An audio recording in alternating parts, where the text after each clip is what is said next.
Enfin, comme vous voulez. Non, c'est sympa. Peut-être tout le monde a coupé son son. Sébastien, Monsieur Georges, coupez votre son peut-être. Comment? Il est dans mon bureau. Monsieur Georges, coupez votre son peut-être. Sébastien aussi. Non, Sébastien Michel. Okay, we can start. Faut que tu coupes ton micro, Bernard.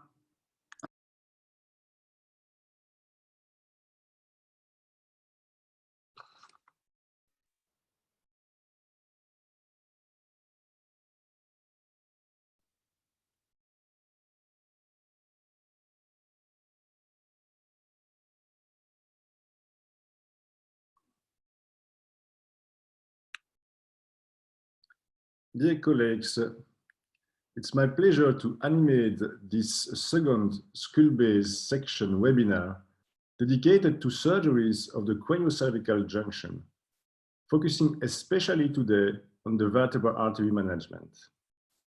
And we have the pleasure to have with us this afternoon the father of the vertebral artery surgery, the Professor Georges, who kindly accepted our invitation to join us. Professor Georges started early in his career to develop surgeries around the vertebral artery, and the concepts you will hear today are based on his tremendous work on this topic. The access to all segments of the vertebral artery, some specific procedure, such as the juxtacondylar approach, the microforaminectomy at the cervical level for radiculopathy by sample, represent a small part of this legacy. It is also a pleasure to have with us Professor Sébastien Fröhlich, who succeeded to Professor Georges in Paris at Lariboisière Hospital. He is also undoubtedly a master in skull-based surgery and vertebral artery management. Before giving the floor to Professor Georges, I have just a small technical point. Please, if you have questions, use the question and answer button and not the chat button, please. So, Professor Georges, you have the floor.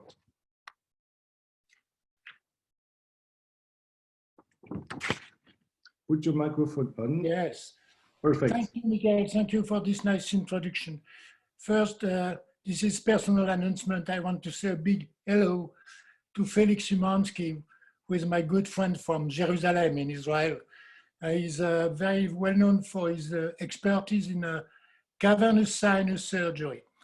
Hello, Felix. Bonjour. Okay, I just want to give you some reason to be interested in the vertebral artery.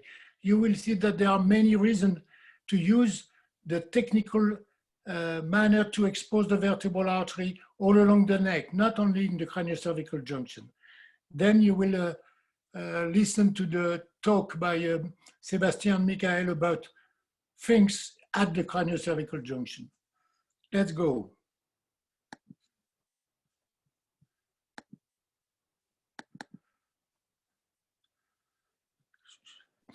Okay, this is Lariboisière Hospital, for those who don't know the place.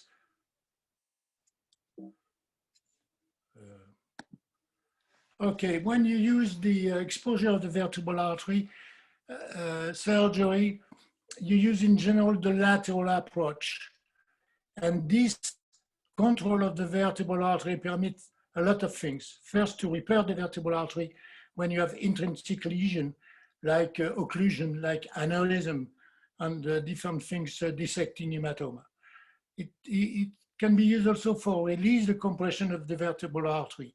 Most of the time it's osteophyte, but it can be also fibrous bands, tumors, nerve, and different things. It can be used to resect tumor which develop in the vicinity of the vertebral artery, like a dumbbell tumor develop into the foramen, the intervertebral foramen. Also for bone tumor develop at the level of the vertebral artery. It can be used also to decompress the foramen and the spinal canal and the spinal cord, of course. This is called oblique corpectomy. I will say a word about that. And then, as you will see much in a bigger way, access to the cranio-cervical junction and the foramen magnum, and by extension, you can go up to the jugular foramen. This is the general principle. Excuse me. The general principle of the exposure of the vertebral artery. The patient is in the supine position, and you use part of or all of this skin incision from the clavicle along the medial edge of the sternomastoid muscle, and then along the occipital crest. So for the V2 segment between C6 and C2, you use this part. For the V1 segment, this part of the incision, and for the craniocervical junction, V3 and V4 segment of the vertebral artery. The general principle is to open the field between the jugular vein and the sternomastoid. You don't dissect anything else. The nerve, the carotid artery, and so on, you don't take care of them. They are retracted with the jugular vein. This is the skin incision on a patient. And this is the opening. This is jugular vein. This is sternomastoid. You have fat in the depths, and you go directly to the lateral aspect of the vertebral bodies and the transverse process covering the vertebral artery.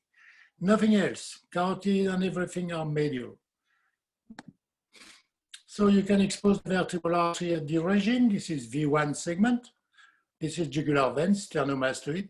This is the sixth cervical nerve root. This is the vertebral artery in the V2 segment. This is C4 to C6.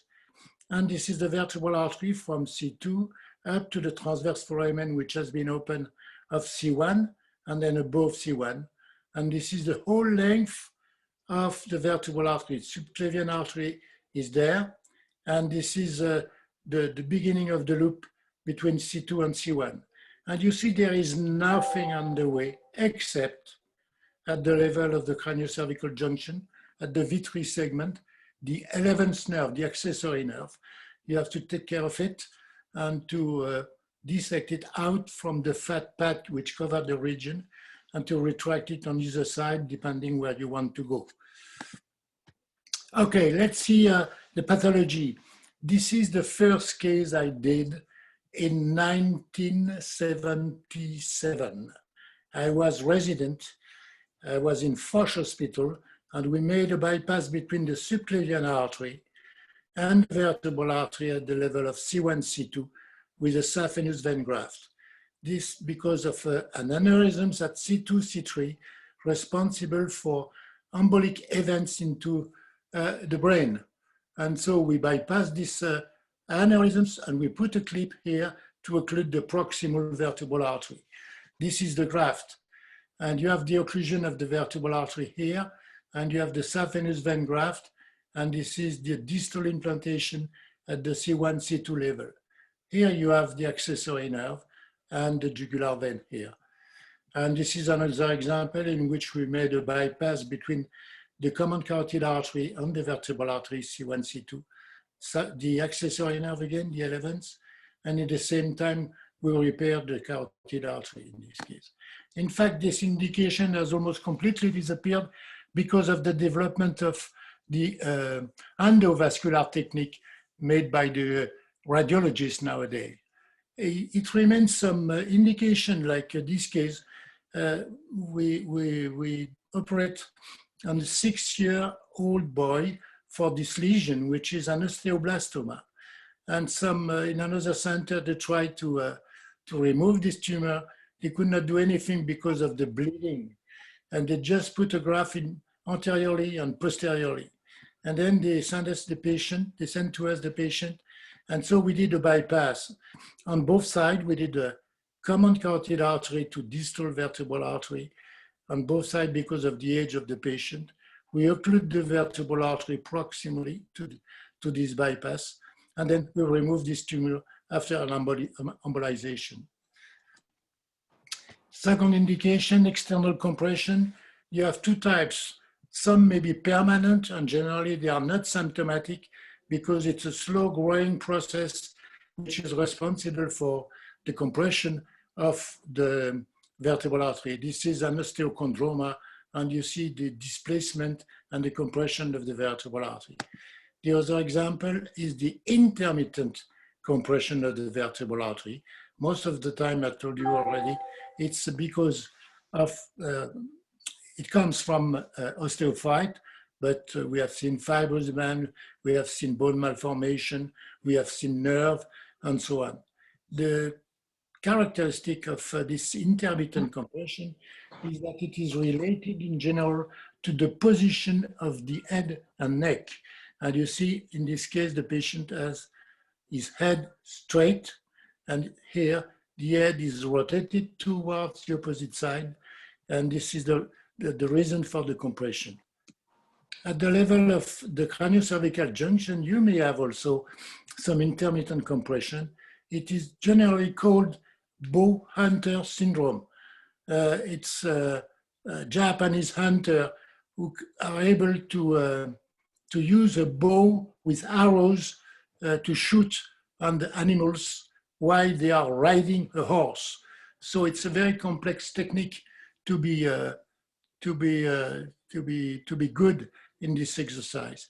And you see, again, in the straight position, the vertebral artery is normal. This is a loop without any interest. And during the rotation of the head towards the opposite side, you have a compression of the C1-C2 segment of the vertebral artery by this, which is a sort of fibrotendinous element. I don't know how to call it. It's not a bony element, which was compressing the vertebral artery. Oblique corpectomy, this is a particular technique in which you drill obliquely the vertebral bodies. You can do that at any level from C7 to C2, and you can realize this sort of decompression, the foramen, and the anterior or anterolateral aspect of the spinal cord. But you can go completely to the opposite side. You just calculate before the surgery the point of entry and the point of the end of drilling near the opposite pedicle. And this is the operative view. You have the remaining part of the disc here and here. So this is what I call two level. And this is the anterior dura. This is the dural sac. And you have the postoperative CT scan. You see that you don't need any bone grafting, any plate, any screw, anything like that. The patient is intact, and the spine is stable. You don't need anything. The main indication is, of course, spondylotic myelopathy with, like in this case, some disc herniation, and this is the postoperative control with decompression at two levels. This is before with this severe compression, and this is postoperative. You can do it, I told you, at the level of C2, so nearby the craniocervical junction. For me, C2 is part of the craniocervical junction. Anyway, this is an osteoblastoma at the base of C2. And the same, you can preserve the stability of this column. You don't need to drill everything of C2, needing after at the end of surgery to reconstruct and stabilize the spine. And you see, this is the osteoblastoma. If you drill obliquely, just what is needed, and you have a good decompression, a good resection of the tumor. Then you have tumor develop into the foramen or in the bone of the foramen, and most of the time it's neurinoma, but you have many types of tumor. I have operative angioblastoma, like this, meningioma, of course. In most of the cases, the vertebral artery is displaced anteriorly and laterally outside the foramen. But it may happen, you must be careful of that. It may happen, rarely in fact, but it may happen the vertebral artery is pushed inside the canal. This you can identify this with the MRI. Most of the time you don't need an angiography. Again, you can have this sort of lesion, neurinoma again, at the level of the craniocervical junction. This is a neurinoma. You can say this is an intra-extradural, but it is not. This is an entirely extradural neurinoma at the level of C1, C2. You see the vertebral artery on the opposite side. On this side is somewhere somewhere, but I cannot tell you. It's probably so compressed that it is occluded. I don't remember. And just to give you an example, this is a chordoma at the level of C4, C5. You see very well the vertebral artery. You see very well the vertebral artery. You see the tumor is mostly extraspinal, but also intraosseous, also intraspinal, and even intradural. And you see after the angiography, in this case, we did an embolization. And this is after surgery. It's more than an oblique corpectomy. It remains only this bone. And in that case, we put a graft on the plate. What happened? And this is the view. The first step, the exposure between the jugular vein and the sternomastoid. In this case, we have opened very widely the field, and you start to see the nerve root, the cervical nerve root. And then we separate the jugular vein from the tumor. We expose the vertebral artery and separate it from the tumor. You have the cervical nerve root very well seen now. This. Then the resection of the tumor with the resection of the bone. In the depth, maybe you can see there is a gap into the dura that we remove to resect completely the tumor, and you see the spinal cord.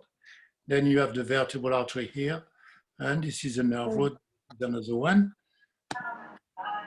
This is the reconstruction with the bone graft, the vertebral artery, and the reconstruction with the plate.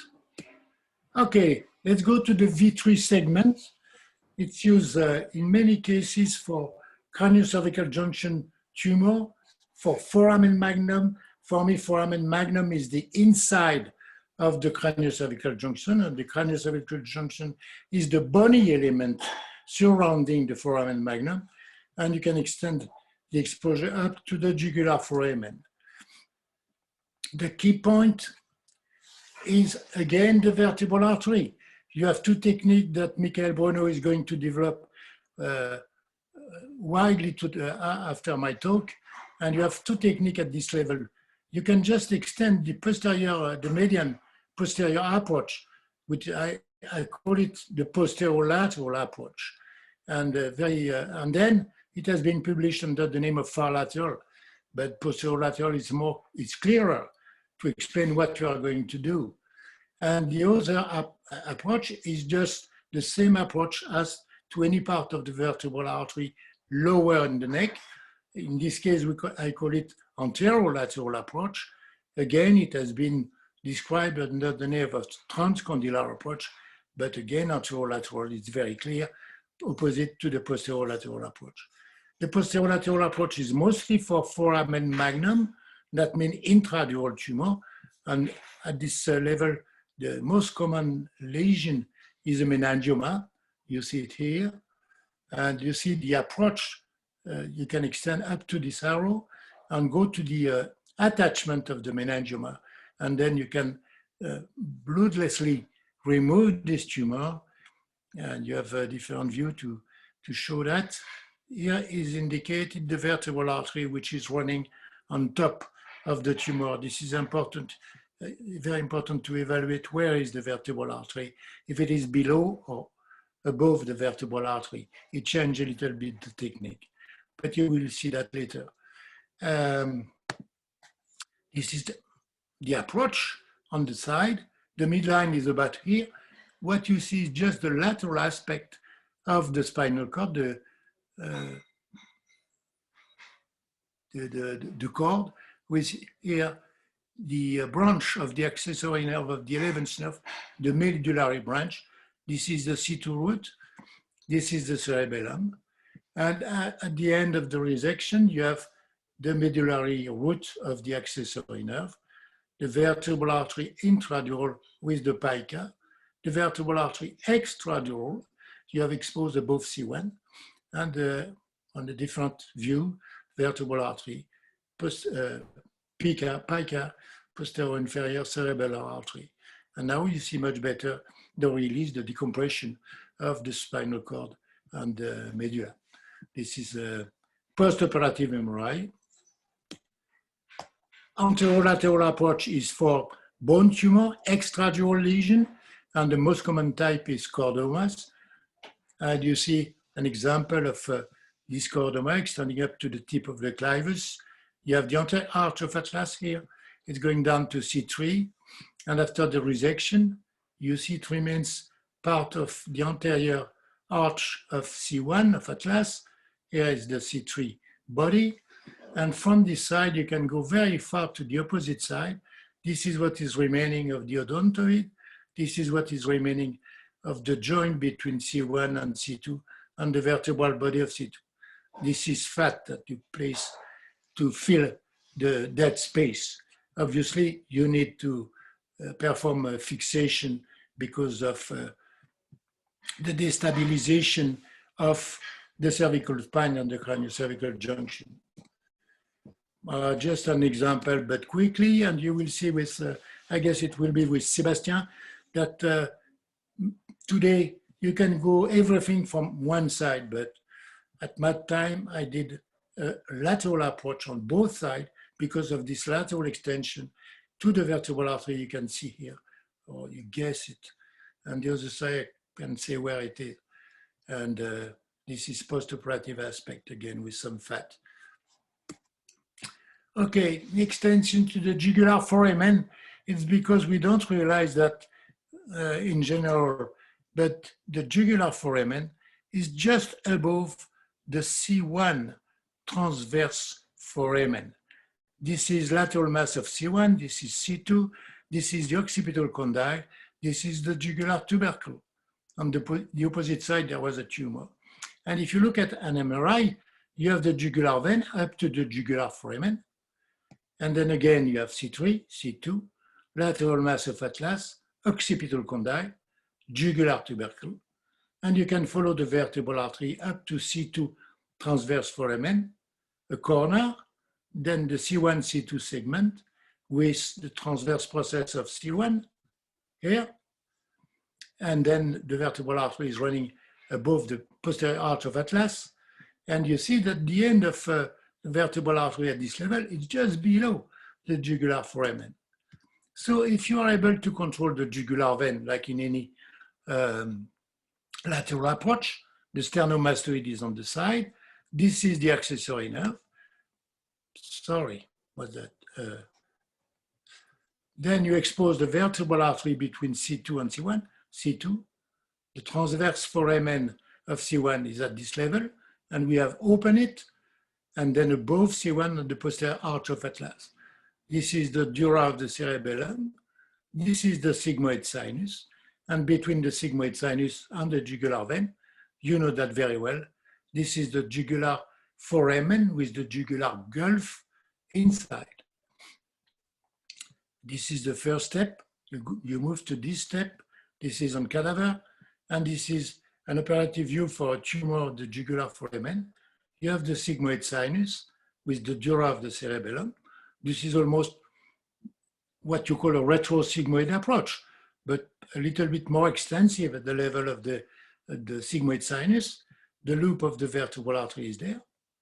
C2, C1 transverse foramen was at this level, it was open. Vertebral artery above C1, the jugular vein, and the accessory nerve. Just an example very quickly, and this is the most common type of tumor at the level of the jugular foramen.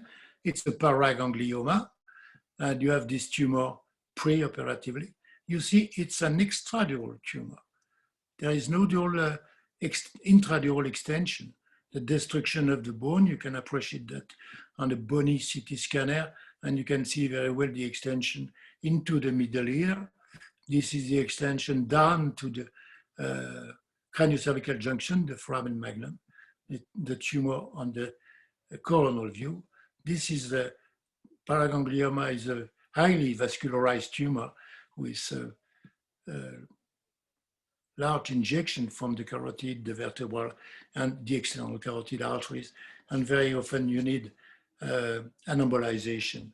And this is post-operative. This is the resection on the bone. And this is the resection of the tumor. And this is the dead space filled with some fat and filled also with the temporal muscle aponeurosis that we fold into the cavity to reinforce, to occlude the dura when the dura has been opened. Just to give you an idea, this is 2006, and I stopped my surgical activity about 2017, and it's a bit something like 300 or 400 more. But you see that at that time, we had done 1,348 surgeries. That means at the end, 1,700 or something like that. And you see most of V1, V2 segment vertebral artery lesion, and only 500 were at the level of the cranio-cervical junction, including foramen magnum. You see meningioma mostly. Cranio-cervical junction, you see many chordomas, but not only, and jugular foramen lesion. Just a word to finish about the morbidity. There is almost no morbidity because I told you, when you open the field, you have nothing except at the level of the cranio-cervical junction, you have the accessory nerve. So the only morbidity, if you don't do a big mistake, is about the 11th nerve. If you manipulate too much or stretch too much, you may have pain for some weeks. We had one case like this, and you may have a deficit if you damage the nerve severely, and you see the rate is very low. And then at any level, you can have problem with the vertebral artery. You can test that if you need, or if you are anxious about what you are going to do with the vertebral artery. And you may sacrifice, for instance, preoperatively with the balloon test occlusion and the definitive occlusion preoperatively or during the surgery. And sometimes you need to make a bypass to reconstruct the vertebral artery when it is the dominant vertebral artery.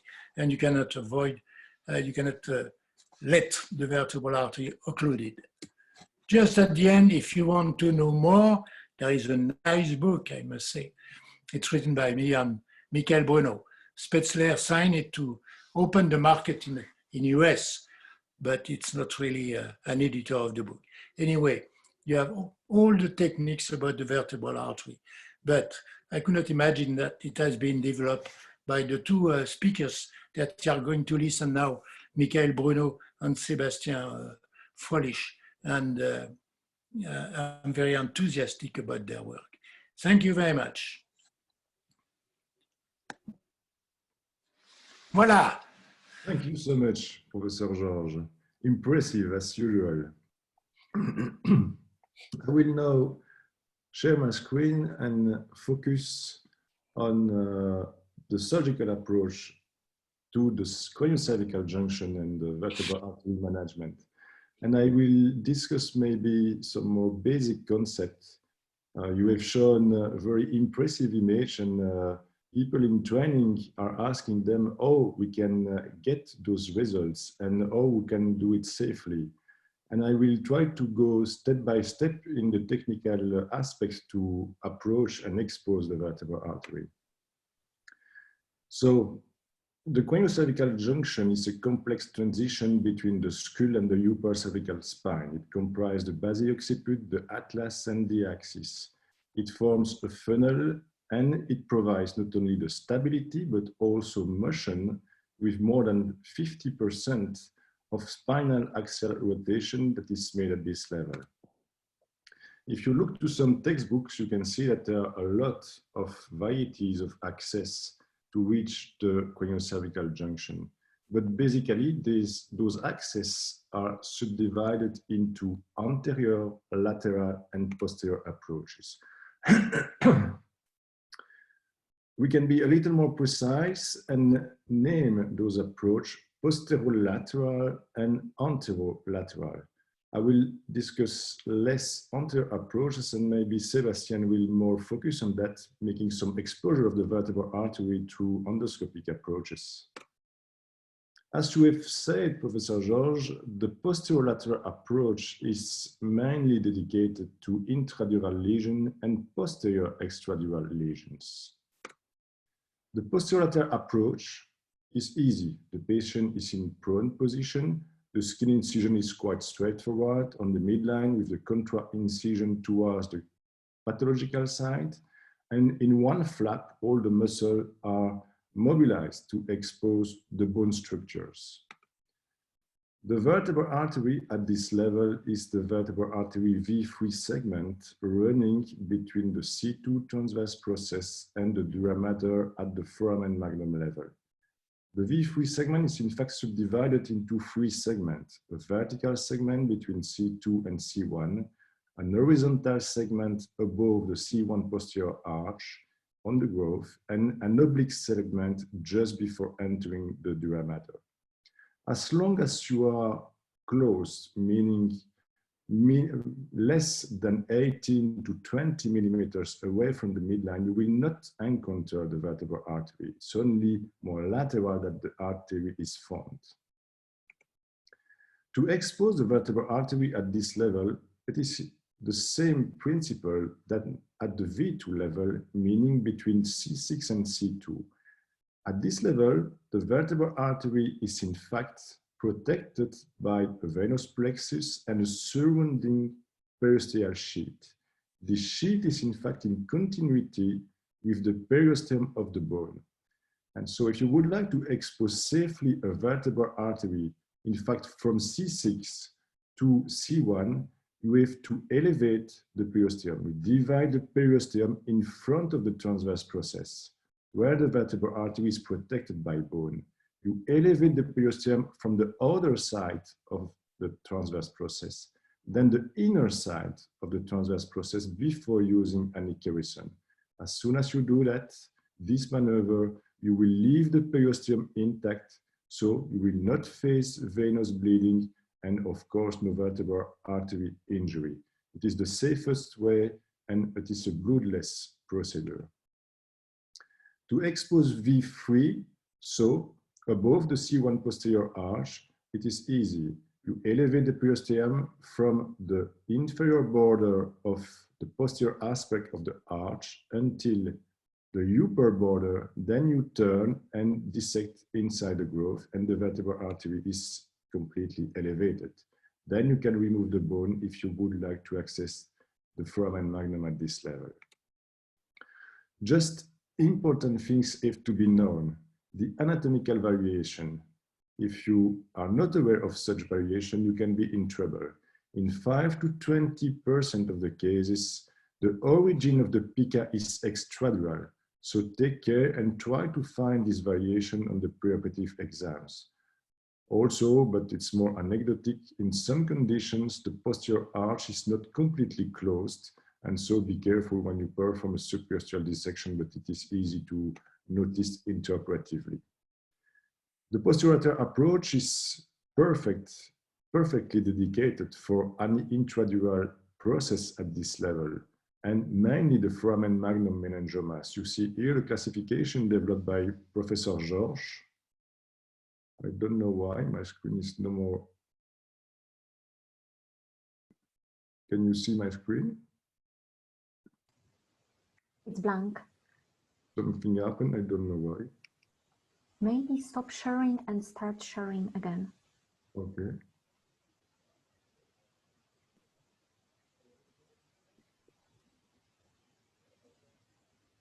I have not touched the presentation.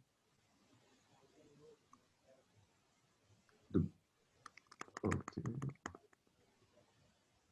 Do you see or not? No. No, you need to start sharing.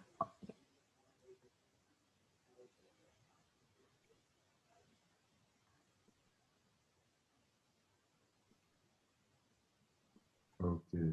Mm-hmm. It's good? Yes, we see the slide. You see the slide, perfect. Perfect. I don't know what happened, but it happens. So the posterolateral approach is perfect for foramen magnum meningiomas. Most of them are posterolateral with the dura insertion lateral, and the access is easy to through a posterior approach. It is only for anterior meningiomas that a small part of the C0, C1 joint must be drilled, but it is very limited because you have an access to such lesions. The posterior approach is dedicated, as Professor John has shown, to all extradural lesions. In this case, a nerve sheath tumor, C1-C2 nerve sheath tumor. It is the best approach for such lesion because the lesion is in fact behind the articular joint between C1 and C2, contrarily to the subaxial level, where a nerve sheath tumor is in fact in front of the facet. And for such lesions, indeed, the anterolateral approach is the best approach. But at the C1, C2 level, the best approach is the posterior approach, and it is the easy one. The tumor extends, of course, in some situation close to the vertebral artery. This is a patient suffering from a very severe occipital edge due to this nerve sheath tumor. You see the C2 nerve root here. The patient is in prone position. In this position, the nerve root sheath is incised, and you can see the tumor appearing. The nerve is spared, is protected, and the tumor is progressively removed on good side. The vertebral artery will be here. You find the vertebral artery here just at the end of the surgery. This is the vertebral artery. The patient is completely free of pain after the surgery and complete resection of the tumor. Of course, if the tumor extends intradually, it is not a problem at all, and the posterior approach remains the best access to such lesions. This is an image from Professor George, benign bone tumor, and of course, any benign extradural bone tumor is accessed to a posterior approach with vertebral artery control when needed. Just a special case, some patient have Arnold neuralgia due to compression of the C2 nerve root by osteoarthritis. You see here the compression. The compression of the nerve root is very close to the V3 vertical segment. How to handle those patients? You see here the patient in prone position, the C2 nerve root. The C1 transverse process is here, so you know that the vertebral artery will be found here, and below at the C2 level here. So the vertebral artery will run anteriorly to the nerve root at this level. The nerve root is gently mobilized. You see the articular capsule here, which is removed, drilled with protection of the vertebral artery, complete removal of the osteophyte, and release of the nerve root. The patient is completely pain-free after the release of the C2 nerve root. So this is basically the posterior approach. On the other hand, you have the anterolateral approach. This approach is more dedicated to anterior extradural lesion at the C0, C1, C2 level, as shown by Professor John as well. And it is also a way to access the jugular foramen. How it is performed, this anterolateral approach? The patient is not in prone position, but now in supine position, with the head turned to the contralateral side. The skin incision follow the medial border of the sternocleidomastoid process, turn around the mastoid tip, and you expose then the muscle here. The muscle is cut, but leaving the sternocleidomastoid muscle is cut, leaving a cuff of 5 mm for final reapproximation at the end of the surgery. It is truly important to leave a cuff of 5 mm. Then the next thing is to dissect along the medial border of the internal jugular vein. I have seen a question during the Professor George's talk about the position of the carotid artery during the lateral approach. This is in fact a lateral approach, but just performed upperly. The carotid artery is medial to the vein. So when we put a retractor here, all the vessels, including the internal carotid artery, are moved medially, and so not exposed in some anterolateral approach, just moved in with all the vessels. So we must be careful to the 11 cranial nerve during the dissection, how to do that with the coagulation. Just when we are approaching the nerve, we see some contraction of the shoulder, and you know that the nerve is at proximity of your dissection, so you are very careful and expose the nerve. then the nerve will be protected with the fat that is just upper and will allow to retract the nerve caudally. One thing that you must detect, if possible, preoperatively, now on CT, maybe less on radiograph, to expose the vertebral artery at this level, V1 level, to an anterolateral approach is when the growth above C1 is turned into a tunnel. And so here it will be more difficult to expose the horizontal portion of the V3 segment of the vertebral artery. This anterolateral approach, as said just before, is dedicated to any extradural lesion anteriorly located. For example, this lateral mass tumor. On a technical point of view, several points must be discussed. First of all is the position of the patient before starting. The patient is in the supine position. You have to know that the relation of the vertebral artery are moving, are not immobile. The vertebral artery is moving with the head because C1 follow the head, and as when the head is turned to the contralateral side, C1 moves anteriorly. It means that as much the head turns laterally, both segments of the vertebral artery, which are in fact perpendicular in neutral position, become more and more parallel. And it is truly relevant when you have to expose the vertebral artery at this level.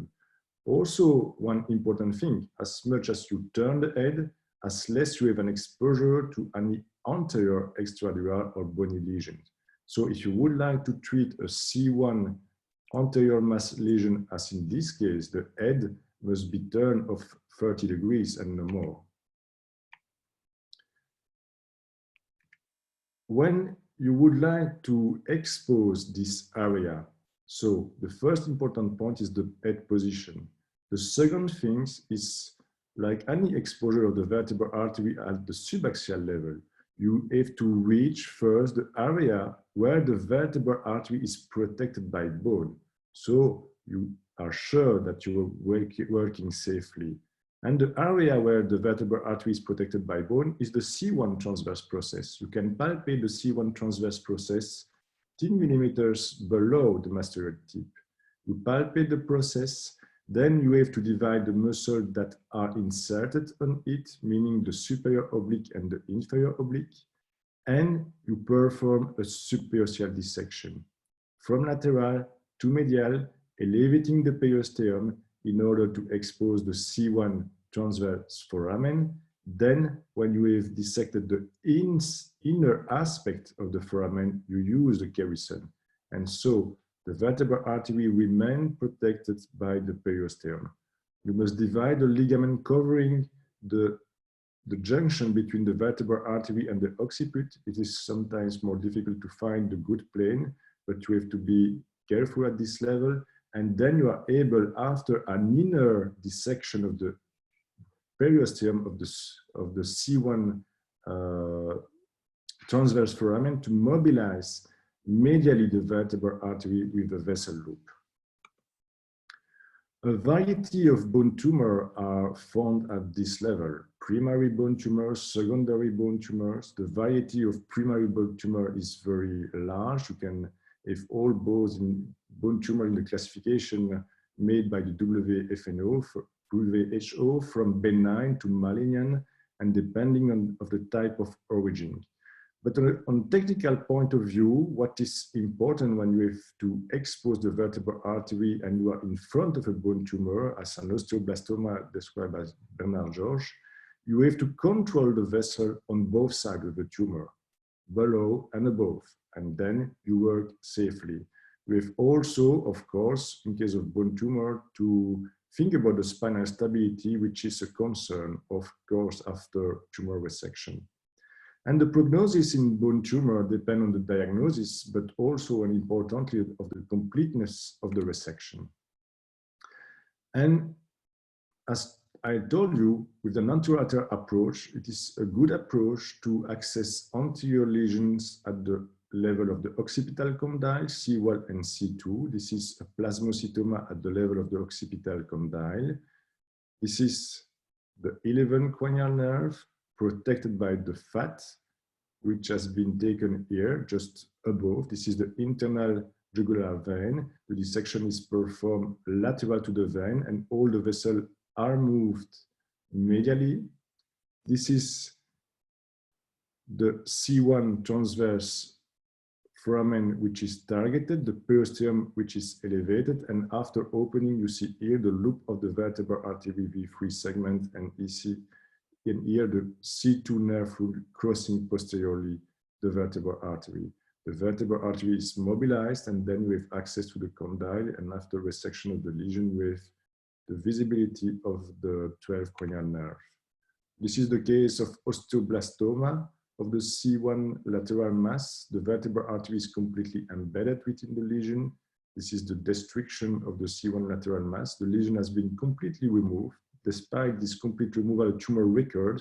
The patient was reoperated with vertebral artery sacrifice, because reoperating a vertebral artery could be dangerous after a test occlusion which was completely perfectly tolerated. The vertebral artery was sacrificed, and a fixation was made after a complete resection of the tumor. We are now 8 years of follow-up, and we have no recurrence of this tumor. Sometimes both must be combined, anterolateral and posterolateral approach. This is a young child, 6-year-old, with axial pain and a C2 tumor, an aneurysmal bone cyst. And you can see how it is impressive, the evolution. After 6 weeks, the tumor grows incredibly significantly. The tumor has been properly embolized and operated on through both approaches. The anterolateral approach, to expose and control the vertebral artery completely embedded within the lesions. A graft is here placed in C2 after resection of the tumor extending into C2, and then the patient is turned in the prone position, and the rest of the tumor is completely resected. You see here the control after 1 year, and after 2 years, the patient is now still tumor-free. The graft is completely embedded, and no recurrence of the tumor.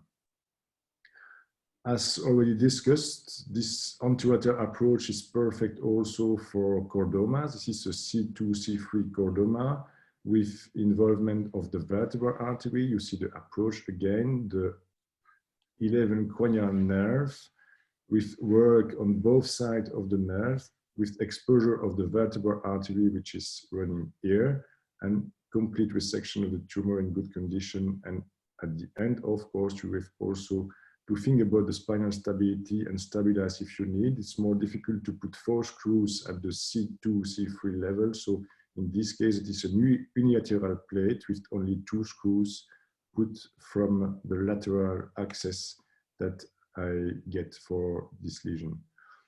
Besides bone tumor, as already told by Professor George, the anterolateral axis is perfect for jugular foramen tumors. You have also access to parapharyngeal tumors and soft tissue tumor. Parapharyngeal tumors, you can see here schwannomas. It's the vagus nerve schwannoma, completely resected by this approach, or a more rare case of liposarcoma in close relation with the vertebral artery removed by this access. The anterolateral approach, I will little discuss about this approach. You can access the cranio-cervical junction through endoscopic, endonasal, transoral, or transcervical approaches. You have also access to submandibular retropharyngeal approach. Don't forget a transoral approach. This is a case of basilar invagination, and I approach this patient to a transoral approach with after posterior fusion. It's important to say that you can remove C2 by different anterior approaches, but you can also remove C2 through a lateral approach. And I just would like to share with you this case of a patient with a C2 thyroid cancer metastasis, already operated on elsewhere with the fixation, but the fixation broke, and the patient has an incredible kyphosis. How to handle this patient? First, a posterior approach has been performed to remove the fixation, Then the patient turns a lateral approach. The vertebral artery is mobilized. This is the exposure of the C1-C2 joint, allowing to resect C2 completely. And then again, the patient is placed in prone position to perform a posterior fixation. The spinal cord is completely decompressed and the postoperative evolution is good. This is another option that is possible to decompress C2 if needed, the anterolateral approach, and sometimes in combination with the posterolateral approach. So I discussed with you the different possibilities to expose the craniocervical junction, the vertebral artery, and if you would like more information, those 3 books are truly relevant if you would like more information. So I will stop to share my screen and I will propose to Sébastien to take the floor. Sébastien, please, it's up to you. OK. Vous voyez mon écran là? Ouais? Non. Attends. Non? Moi, je ne vois pas. Attends, voir. Ah oui. Partager l'écran. OK. C'est bon? Yes. Okay. So thank you very much, Michael, for organizing this, this webinar. It's fantastic to be there with Bernard. I am now in his office. It's a long story to say why I am in this office, but maybe at the end I will say a few words for to explain the reason why I am here. And it was a choice in life, a choice to work with Bernard. It was a dream that came through. And it's really true, in fact. And maybe I will explain after if I have few minutes. So I will talk about craniocervical junction tumors and choice of the approach. Everything I am showing here, I came here in Lariboisière to learn it with Bernard. And it's a fantastic period of my life. It's the time I spent working with him. So pathology, we had 2 lectures talking about the different kind of pathologies that you can find in this region. For intradural lesions, the most often lesions that you find in this area is schwannoma and meningioma. For extradural lesion, it's chordoma. And I will focus my lecture on chordoma. It's a specific topic for Lariboisière Department of Neurosurgery. This experience started with Bernard, and we have a lot of cases.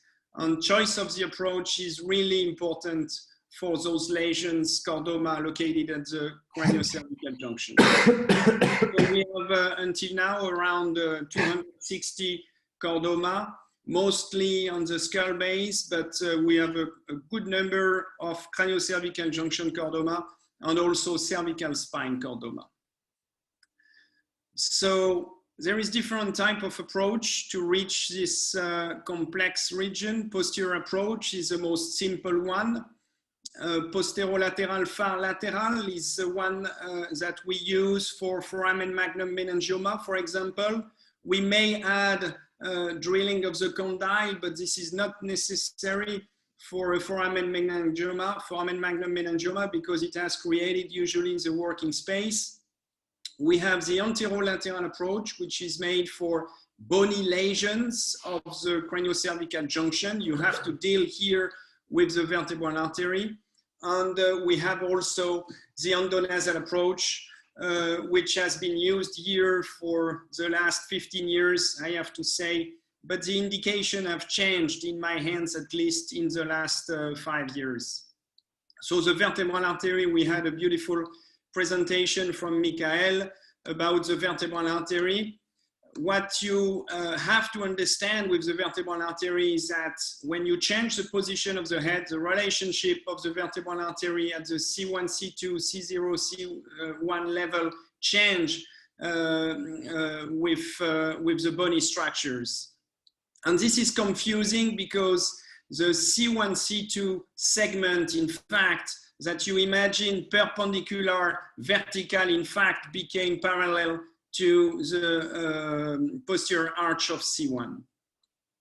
It's also important to be aware of some variations. In elderly patients, you can have loops, you can have a bony bridge around the vertebral artery, but all of this, you can find the answer if you do a CTA before the surgery, and if you carefully look at the anatomy of the vertebral artery. So let's start with the endoscopic endonasal approach, which is a great approach to reach those bony lesions located anteriorly in the cranio-cervical junction, but it's a difficult region also to reach with an endoscope because it's very deep, and the lower aspect of the tumor is sometimes difficult to reach through the nose. It's easier to reach from the mouth, for example, especially when it's reaching the body of C2. You need specific instrumentation. If you use the classic instruments that you use for a pituitary, for example, endoscopic endonasally, you will not reach the deepest part of the lesions, the part that is intradurally, which is difficult to resect. You need specific instrumentation for it and very long instruments, very long drill. I have limited my indication because to reach the tumor, you also have to resect a lot of normal tissue. You have to resect the posterior pharyngeal mucosa, muscles. Sometimes you have to resect the inferior turbinate if you want to go laterally. You may have to resect the eustachian tube, and all this has a cost for the patient postoperatively. Some neurovascular structures are very difficult to identify through the nose. Parapharyngeal ICA is difficult to envision during the surgery. Anatomy is highly variable. Sometimes you have loop crossing the midline. So you definitely have to look at your CTA before. And the 12th nerve is difficult also to identify once it has exited the condylar canal. If you open the dura, you have a risk of CSF leak. It's quite high for chordoma. And you had morbidity, significant morbidity if the patient have a meningitis. Tissue coverage is also an issue. Once you have resected all those normal tissue, exposed, for example, the parapharyngeal ICA, you need to cover everything. You cannot just leave it like this deep into the nose. And you cannot solve the issue of instability with endoscopic endonasal approach. So if the lesion is midline, then it's quite easy. It's a quite straightforward approach. You don't have to do much to reach those lesions located medially. You just have to mobilize the inferior turbinate. You may have to resect a little bit of the posterior pharyngeal mucosa and muscle, but that's it. If it's going more laterally, the tumor, then you have to do much more. You may have to resect the eustachian tube. You may have to resect the inferior turbinate. You have more mucosa and muscle to resect. And you may have to control the parapharyngeal ICA to do some kind of transperigoid approach to have control of it. Drilling of the condyle, identifying the condylar canal is challenging because it's very deep and it's a completely different anatomy from what we are used to. So this is a typical case for which endoscopic endonasal approach is absolutely fantastic. It's a very straightforward surgery. You see that the lesion is not very extensive laterally, and it's definitely very difficult to reach if you do a transcranial approach compared to the simplicity of this approach with an endoscope. So here we are just doing a U-flap of the mucosa, pushing this down, and then we are very rapidly on the tumor with a little bit of drilling of the inferior aspect of the clivus. We reach the tumor, and with specific instruments, we can quite easily have a complete resection of this tumor with coagulation of the tumor bed. In this case, we have no risk of CSF leak because the tumor was not crossing the dura. Postoperative course of this patient is very, very easy. But whenever you go more laterally again, the more morbidity you have for the patient post-op, and the higher is the risk for the patient. So this is another case that we did not so long after I arrived in Lariboisière with Damien Bresson. It's a very extensive chordoma going in both condyle, jugular foramen. And we did this surgery through the nose. It was an extremely challenging case. It took us around 10 hours, resecting here a Eustachian tube, inferior turbinate. This is the condyle here, drilling completely the condyle. The goal was to resect this final piece of tumor that was intradural, compressing the brainstem. Because if you leave this piece that is compressing the brainstem, then it's like you have done nothing, because you need to prepare this patient for proton beam therapy. You see that we reached the vertebral artery. We were very excited at the end of the surgery because it was a beautiful case for us. But for the patient, it was another story. This is the next day CT scan. Just at the staff meeting, we see that this patient had the head falling down. So we put her back in the OR very rapidly. She was intact neurologically, but it was really time to do it. So an additional surgery for this patient. She stayed with us for about a month with not necessarily very bad complication, but a lot of anxiety, swallowing difficulties, and so on. And it took her a while to recover. So for those cases through the nose, again, for those big tumors, you have some complication. You have a significant risk of velopharyngeal insufficiency, like in this case I just showed you. You may have some mastication difficulties.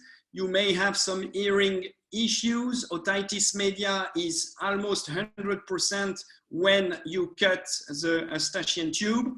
And you need to understand that on the top of that, you will have proton beam therapy, which will make all those postoperative issues worse.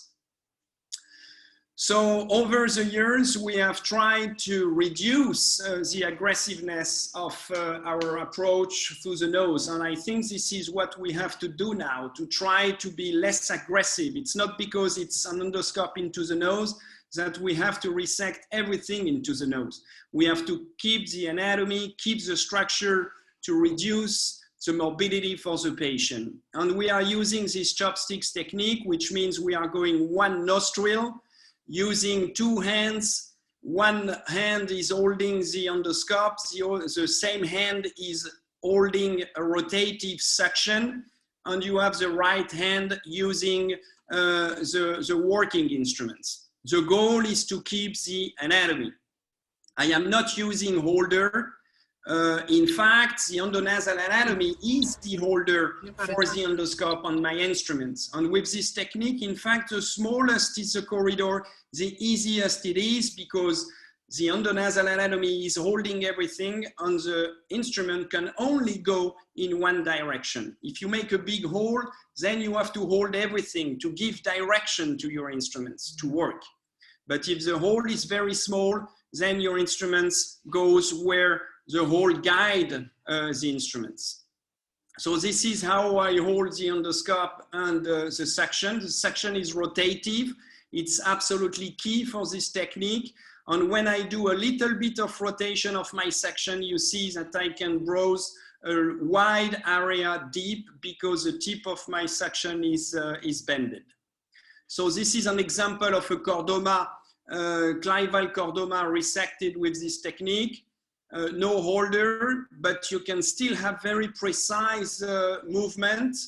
I have my endoscope very close to the tip of my instruments, so I control quite well what I am doing with my working instruments, and you can even stitch using this technique.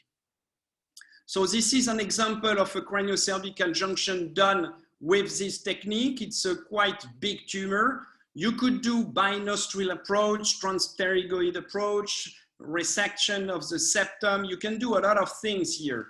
But what we did here is very simple. We did just an incision of the rostral mucosa.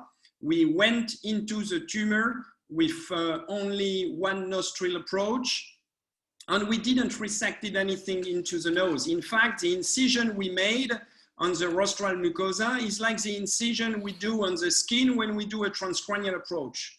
We make the incision, we resect the tumor, we cranialize the sphenoid sinus, and then we put fat into this cavity and we close the mucosa of the rostrum just like we would close the skin when we do a transcranial approach.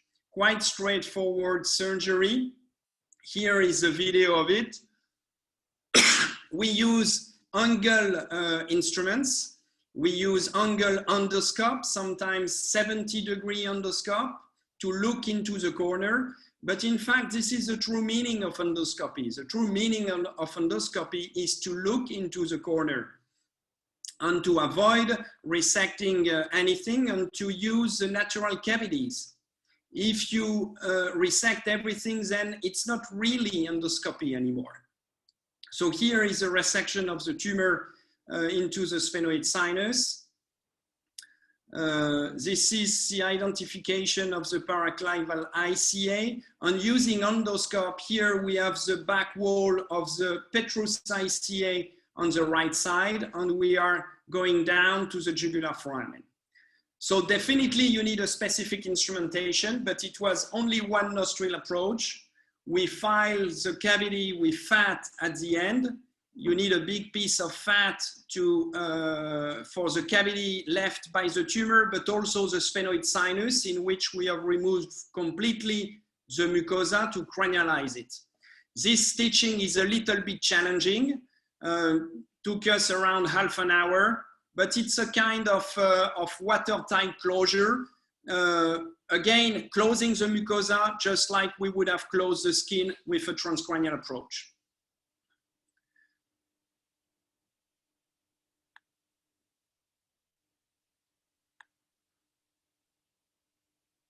So this is a postoperative MRI with the fat inside, and again, a very low morbidity for this patient postoperatively. Next approach is a posterolateral far lateral approach. We had some beautiful example before. I will go fast on the technique. I use the same techniques than Michael because we have been taught by Bernard Georges, this 3/4 prone position or supine position or prone position, pure prone. One layer for the muscles. Superior style dissection is mandatory, and we avoid using the bovie when we get close to the vertebral artery.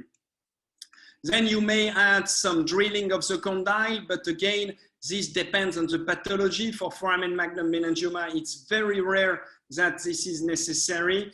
When we drill the condyle, in fact, it's because the condyle is already destroyed by the tumor, such as a chordoma. I show you some cases. This was a patient with a quite complex cranio-cervical junction chordoma. You see that the tumor is going intradurally, and I was worried here with the relationship between the tumor and the brainstem as well as the cerebellum.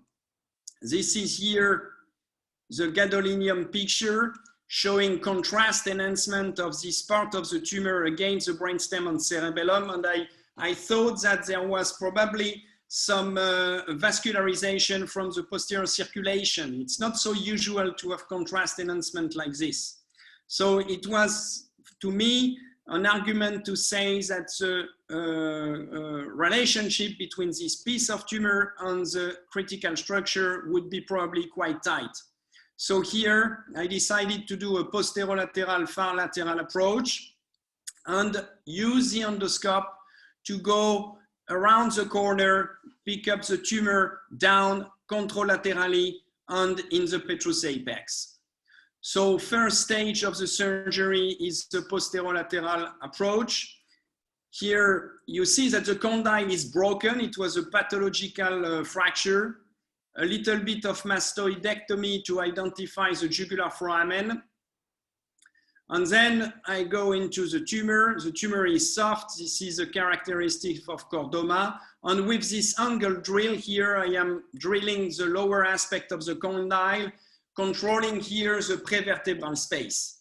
Once I get limited with the microscope, take the endoscope, looking up to try to go to the petrous apex, above 12, below 12.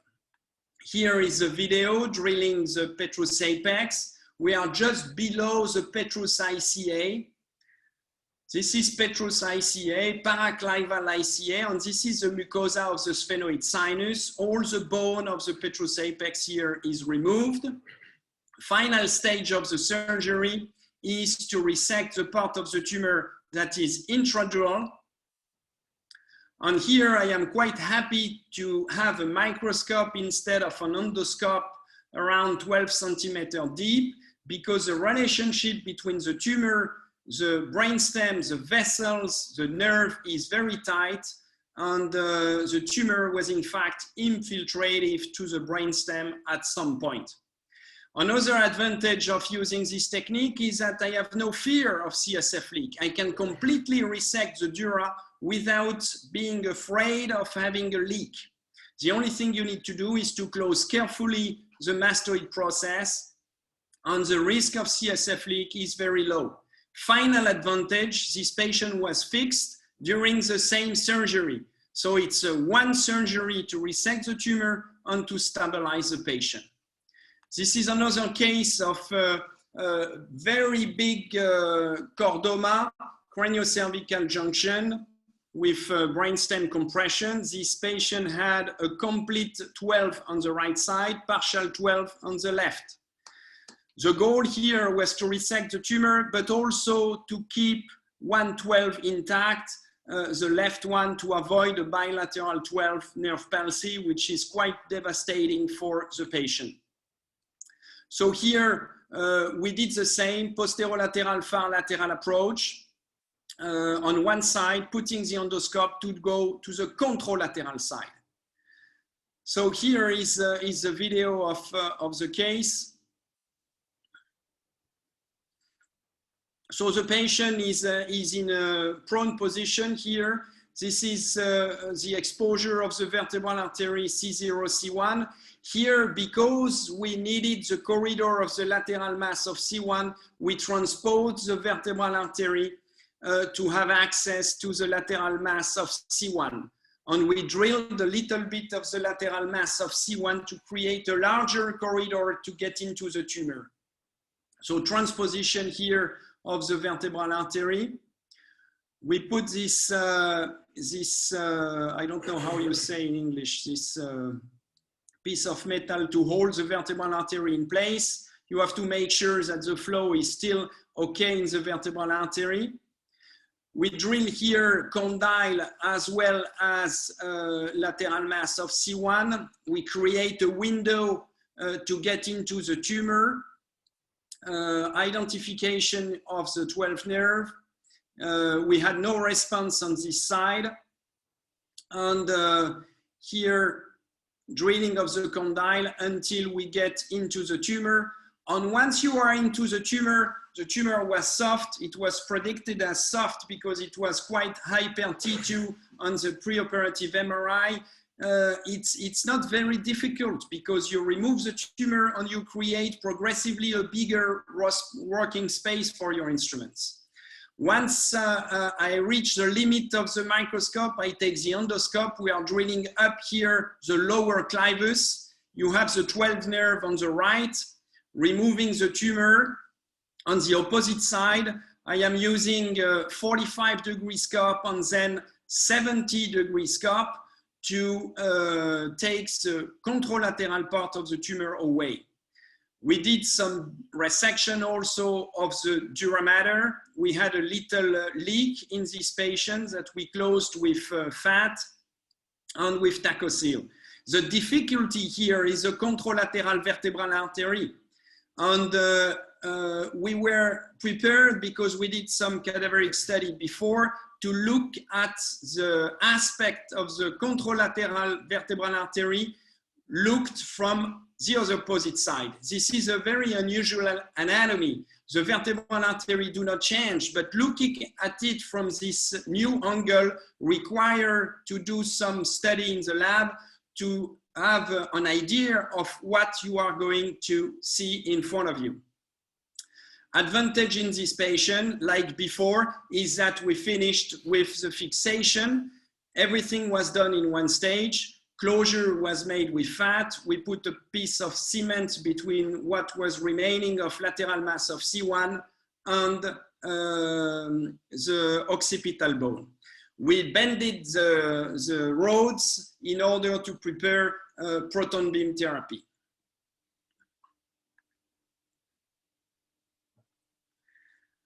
So I was talking about the lab work that is required for those new techniques. This is a work made by our research fellow, last research fellow, Ariana Fava. She looked at the anatomy of the contralateral vertebral artery through a posterolateral transcondylar approach. And this is how it looks from the endoscope. And this is the images we wanted to have in mind before doing such a case. You need to prepare yourself looking at this new anatomy. This is another case of chordoma in this region with multiple surgery before in another institution, 2 endonasal and 1 retrosig approach. Here I am afraid of going back endoscopically through the nose, taking the intradural part of the tumor. I am afraid of the postoperative CSF leak. I am also afraid of the relationship between the tumor and the brainstem that you can see here. You have a piece of tumor really into the brainstem. So same strategies than before. We used endoscopic endonasal approach for everything that was accessible through the nose, but without crossing the dura, and we combine with a posterolateral approach that was needed anyway for fixation. So first step of the surgery is endoscopic endonasal approach. We did a nasoseptal flap because we need a barrier between what we have resected through the nose and the next surgery transcranial. We need to have a clear separation. We did a transperigoid approach to reach the most lateral aspect of this tumor. It was nice because we could identify a quite nice surgical plane between this piece of tumor that was in the prevertebral space. So we had a nice resection here of the part of the tumor in front of the clivus and in front of C1. Here I am drilling above and below the right hypoglossal nerve, but I stop when I start to get to the dura because I don't want to risk a leak, and we close with fat and a nasoseptal flap. The fat will be our landmark coming from the opposite side. Post-op MRI, there is still pieces of tumor, especially pieces of tumor compressing the brainstem. This has to be resected in this patient before proton beam therapy. So we do here the same than before, far lateral transcondylar approach, transposition of the vertebral artery, and drilling here of the condyle, getting into the lower clivus, getting into towards the odontoid process. Once we reach the fat, we open the dura and we resect the tumor that was compressing here the brainstem. Advantage in this patient, we can completely resect what we think is infiltrated dura. If you come from the nose, you are afraid to resect this dura because the more you resect dura, the more you increase the risk of CSF leak. Here also the patient was fixed during the same surgery. The only thing we left behind is this piece of tumor on the opposite side behind the odontoid process. I will finish with few cases of anterolateral approach. I will go fast because Michael has described the technique very well. So I will go directly to the cases.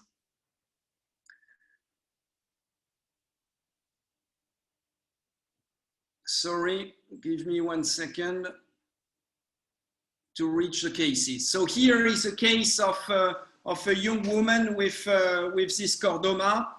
There is a big piece intradurally. I am afraid here also of the relationship with the tumor and the vertebral artery as well as the brainstem and lower cranial nerve. Endoscopic endonasal approach could be an option, but I don't like this relationship between tumor and critical structure, and I am afraid of CSF leak. So here, decided to do an anterolateral approach. Anterolateral approach combined with an endoscope to go to the opposite side and to go also intradurally. So here is a video. This is the incision. Detaching here of the sternocleidomastoidean muscle, detaching here the digastric muscle, identification of the 11th nerve. We get here to the transverse process of C1, exposure of the vertebral artery, transposition of the vertebral artery. We do then a mastoidectomy in this case because we need to go up into the clivus. And this is a quite difficult region to reach if you don't do a resection of the lower aspect of the mastoid process. So we do a mastoidectomy and exposure of the jugular foramen in order to have a better corridor to go up into the clivus to reach the upper aspect of the tumor. We also want here to go intradurally, so we need some retro-C craniotomy to incise the dura and to get into the lower aspect of the CP angle to reach the intradural part of the tumor. So here is opening the dura, resecting those multiple balls of tumor that were in between the nerve. In fact, it was not adherent to the brainstem. When I looked at this, I thought maybe endoscopic could have been an option, but still there is a risk of CSF leak. At the end, we put an endoscope to make sure that we had achieved a complete resection, especially on the opposite side. This is spinal cord from above. And on the opposite side here, I see a little ball of tumor that is just medial to the jugular foramen on the opposite side. And I'm not sure I would have identified this piece of tumor coming from the nose because it was really just around the corner. So I think coming from lateral gives you a better chance also to achieve a complete resection. So this is a closure, classic closure, and we put at the end a piece of cement here between what was remaining of the lateral mass of C1 and what on the mastoidectomy cavity.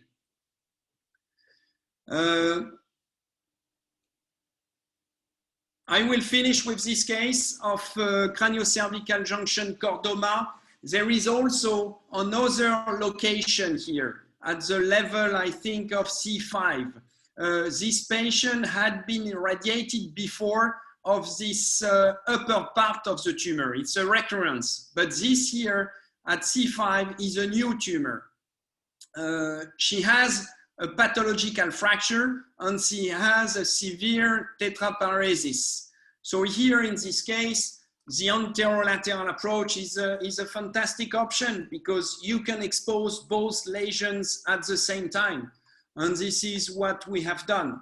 Here is the exposure of the lower part of the tumor, resection of this lower part of the tumor. You see the nerve root, you see the vertebral artery behind it.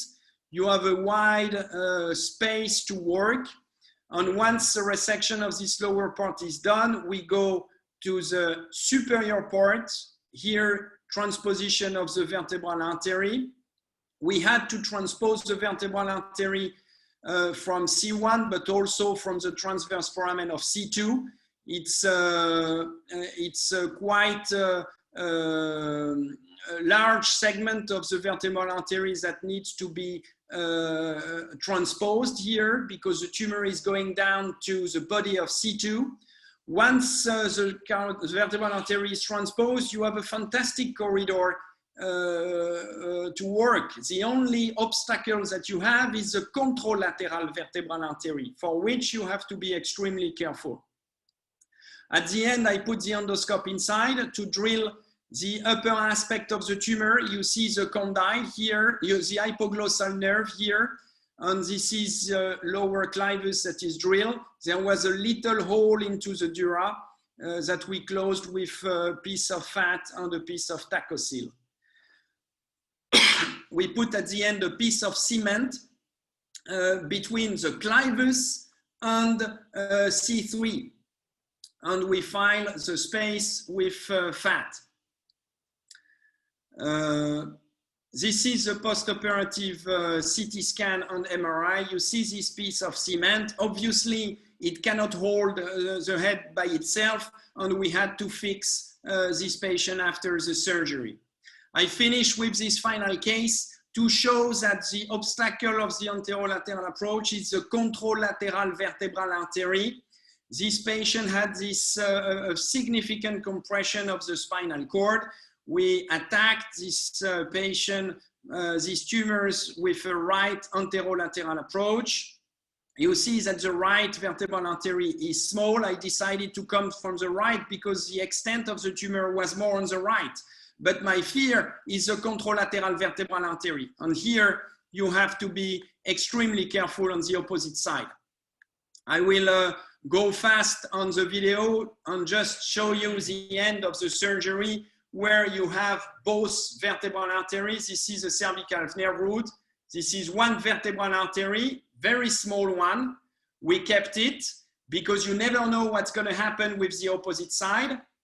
It was a very small one, but it's still important to keep if you take a risk with the opposite side. And on the opposite side, we were extremely careful, but you have the space to work with the anterolateral approach. And at the end of the surgery, you have both vertebral artery in your view, in your field. Reconstruction was done like before with a big piece of cement, and the patient was fixed after the surgery. I think this patient, we fixed him after proton beam therapy. This was used to stabilize the patient during proton beam therapy for the time duration of proton beam therapy. And at the end, we fixed it after proton beam therapy. So I'm done with my lecture. Thank you very much. It's a teamwork. Everything you've seen has been inspired and taught by Bernard Georges. I will be always grateful for what I gained from my experience here with him in Lariboisière. Thank you very much. Je ne sais pas si je vois plus le. Thank you, Sébastien. You just to stop to share your screen. Ah, pardon. C'est bon?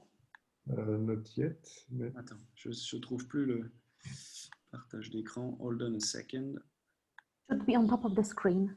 Arrêtez de partager. Okay, okay, yes. Thank you so much, Sébastien. Impressive as usual. My question for you is, what is your limit? In fact, you have no limit. No, the limitation is the opposite vertebral artery. Obviously, it's the most difficult. I remember my first case here with Bernard. We reached the contralateral vertebral artery, and I have to say I was quite scared. But Bernard was not so scared, so this is why I kept going. Professor Georges, any question? Any remark? No, I'm still want to say that I'm very impressive to what you have developed both, and I appreciate especially the endoscopic evolution. My question for Sébastien is to define exactly, I understand the when you don't use the endoscopic approach. I understand that the intradural extension is one of the point. But the other point is also the level of extension of your tumor upwards along the clivus. If it remains in the lower clivus, which belongs to the craniocervical junction, I have the impression that the lateral approach is may be sufficient, and especially if you combine it with the endoscope. But if it goes upper to the lower clavus in the middle and upper clavus, you cannot avoid to use the endoscopic approach or an anterior approach. Yes, it's the limitation is the mid and upper clavus. But I have to say that in our last cases like this, using the endoscope with a mastoidectomy to gain an additional angle of view upward, you can reach the mid clavus and you can also reach the upper clavus. But then the issue is if you open the sphenoid sinus from an anterolateral approach, then you have the same risk of CSF leak than if you do an endoscopic endonasal approach. So it's not only the level of the clivus, but it's also the pneumatization of the sphenoid sinus. If you open it from below with a big defect with an anterolateral approach of the dura, for example, then you don't gain anything. But the more it's, the higher it is on the clivus, the more difficult it is to reach with anterolateral, but also posterolateral. You need an endoscope of 30 degrees or 70 degrees. This is the other point that you mentioned, but you need very specific instrument, like oblique drill, like oblique, I don't know, sucker, I guess, and different things, and long instrument also. But the drill that we are using is the same drill that we are using through the nose. It's a single-use drill bit, and it's the same we use when we drill the clivus through an anterolateral or posterolateral approach.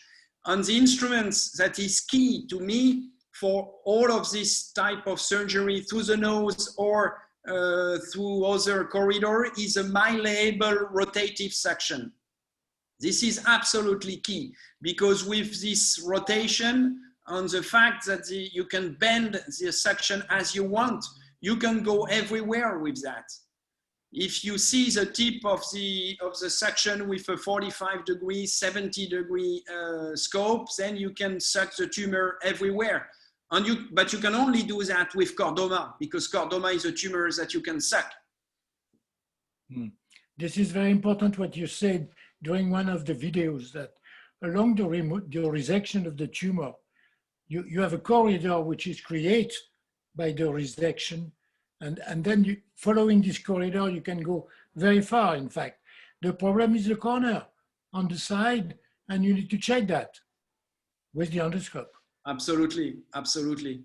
But if you remember, Bernard, when we started with endoscopic endonasal, we had those big cases through the nose, and on the post-op course of those patients was not easy, was tough. It was a challenging period for them, and it took the patient quite a long time to recover from those surgeries. This is why we started to think of reaching those tumors through anterolateral approach, where the postoperative course is quite easy, in fact, and using the endoscope through this corridor the same way we would have used it from the nose. You have an idea of the rate of CSF leak, let's say over the last, when you change your strategy, let's say the last 5 years or something, and meningitis also? It's much lower. It's much lower than before, because when we were doing endoscopic endonasal for every type of chordoma, at some point we were using it for almost everything except the tumors going below C2. The rate of CSF leak was significant. I think in the series that we looked at with Damien, it was around 18%, similar to the rate of CSF leak that Pittsburgh had. At the same time, because we are talking about chordoma, we are not talking about meningioma, and we are talking about the clivus, which is a more difficult region to close.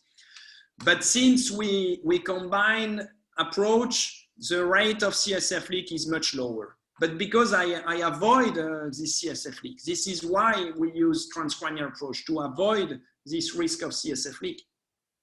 I have a question for you, Bernard. Because we were discussing together. Sorry. What is your experience of combining the lateral approach with the endoscope? None. You never check with the endoscope a meningioma which is extending to the opposite side or something like that? Not no? yet. Not yet, but I'm convinced. I have a question for Bernard. Oui. Because we were discussing before about indication for balloon test occlusion. Yes. And I have to say that I almost never done it, but what would be your indication for balloon test occlusion for the vertebral artery in this type of surgery? I have been always very confident into the radiological team, you know, and I've been using the balloon occlusion test since a very long time, and probably I've been using it too much. But the last case with a small vertebral artery on one side and big on the other side, for sure, I would have asked for a balloon occlusion test, even of the both vertebral artery, to decide which side is good. Because sometimes people must be aware of that. Occluding a minor or small vertebral artery may be very dangerous, and especially when it ends at the pica. That means when you occlude the vertebral artery, you produce for sure a big infarction of the cerebellum, which may be serious for the patient. So I use it very easily and no problem. And you may have also embolization under the balloon occlusion test. I like the combination of the work between the radiologist and the surgeon. And do you look also at medullary artery, radiculomedullary artery? Above C2, it doesn't exist. Okay. I've never seen, the maximum is C3, and even C3, it's very rare. But for sure, this is a problem when you deal with the vertebral artery lower in the neck. But because even a small vertebral artery may be very important because of medullary artery. Michael, you have an experience with the balloon occlusion test? You like it? Yes. The question of the endoscopy is sometimes a setup. So microscope now, if the possibility to have a plug-in endoscope, it is very easy. We have not this facility. So it's why I'm not using usually endoscope in such surgery. For the balloon occlusion test, yes, we done that in my previous institution. And I would like also to respond to a question that was given by the audience about the ICA V3 anastomosis for tumors located at C1, at V1, V2. I just prepare and will share my screen again. The diagram that you proposed, Professor Georges, for the balloon occlusion test. As you said, when the vertebral artery is minor, we have to exclude termination into the pica.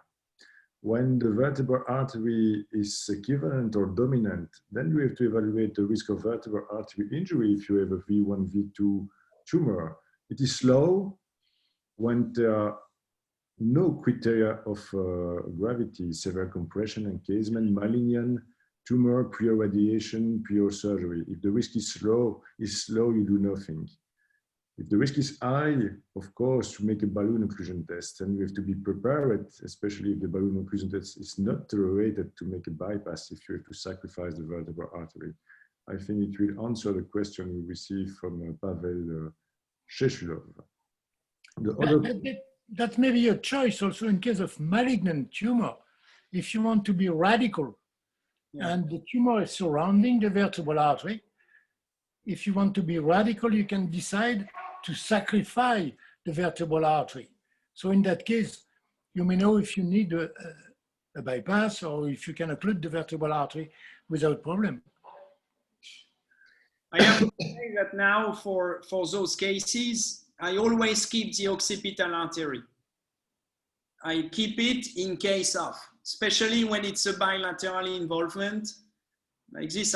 If I have an issue with the first vertebral artery on my side, I can do a bypass, which keep the option of going on the contralateral side to resect the tumor. I think it's a good trick to keep the occipital artery, which has a significant size and can be quite easily connected to the vertebral artery between C0 and C1. I did it in few cases. Maybe just one question more. I receive a lot of questions. It is very interesting, but someone is interested, Sebastian, to know what kind of cement you use and how it is pre-molded, and what's your idea behind. I know the response, but I think everybody has to know that. It's very cheap. I don't know the cost, but it's very cheap. It's methyl methacrylate, pas la coste. Yes, but why are you using this instead of putting something else? Because you can shape it as you want, and in this area it's difficult to find something which has a good shape to connect. I showed cases where I put a piece of cement between lateral mass of C1 and mastoidectomy, and recently we did a case where we put a piece of cement between C2 and the occipital craniotomy. And we shape a kind of cranioplasty, but connected to C2 down, just to give a little bit of stability for the patient to have proton beam therapy and being fixed after. So for me, it's an heretic technique. Heretic. I mean, I've been educated, taught that if you open an air cell, you cannot put any foreign bodies, any plastic, palacos, whatever you want. So you put it when you open the dura and when you open the mastoid. And then you put these sort of things. How many infections you get? Until now, we had no. I'm very surprised, but it's okay. But as you remember, I am a maniac with betadine cleaning. Yes, during the surgery. And the cement is also very hot. Yes, sir. At the moment you put it, but afterwards, if the mastoid is not exactly occluded, filled by something, if the dura is not perfectly, you may have a germ coming out. But with the mastoid, I did it only twice. So until now, I have no infection. Next time, I will have 33% infection. So, so I think we will gently close. We were more than 200, and many people are still attending. Thank you to all of you. Thank you to Professor Georges, to Sébastien. May I give you the next appointment for the next skill-based webinar, which will be on 28th October, and it will be focused on CP angle endoscopy, again at the same time. And I would just like to give the word of the end to Professor Georges. Bernard. No, I just want to say that I don't know, but I've still the impression that the vertebral artery is considered like as a terrible structures, and you take many risks if you open it. You have bleeding everywhere and so on. It was the case when I started in 1977. You see that? That was the first case. The story is very funny, but it's not the time for that. Anyway, that was 40 years ago, and I don't understand that the people don't use it much, and that's it. And you have demonstrated that it's very useful for many things, and you can transpose the vertebral artery, turn around, remove a tumor just on the side of the tumor. Please learn how to expose and control quietly, safely, the vertebral artery. Merci. Nice words. Merci Bernard, c'était super. Merci beaucoup. Michael, thank you very much. It was a great time. Thank you. Merci. Thank you for all the participants. On se retrouve prochainement. À bientôt. Salut. Ciao, ciao. Salut Bernard. Salut.